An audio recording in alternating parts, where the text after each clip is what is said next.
Welcome to the Genius Factory. Enjoy the video. You begin by assembling documents. You need PAN, Aadhaar, current GSTIN, and proof of new trade name such as letterhead or rental agreement. Once done, convert proofs to acceptable scans and ensure file sizes meet portal limits so uploads won't fail. Make sure you have either a DSC or Aadhaar OTP for authentication. Proprietorship often uses Aadhaar OTP. Now log into the GSD portal and go to Services, Registration, and choose Amendment of Registration to start the trade name change. You will now edit the registration. Pick Amendment of Registration, then open Part B where Trade Name Fields Live. Enter the new trade name exactly as on your proof.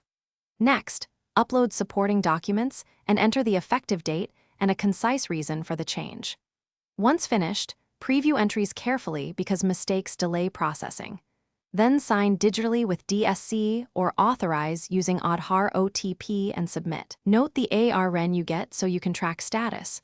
That completes the portal filing step. You finish by monitoring the ARN status. The tax officer may request additional documents or clarification, so respond quickly to avoid rejection. Once approved, download the updated GSD registration certificate reflecting the new trade name and update invoices, bank KYC, and vendor records so everything matches.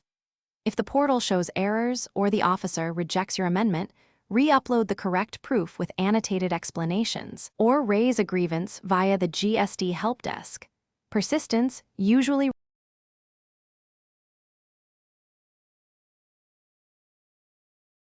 Thanks for watching. If you found this helpful, don't forget to like and subscribe.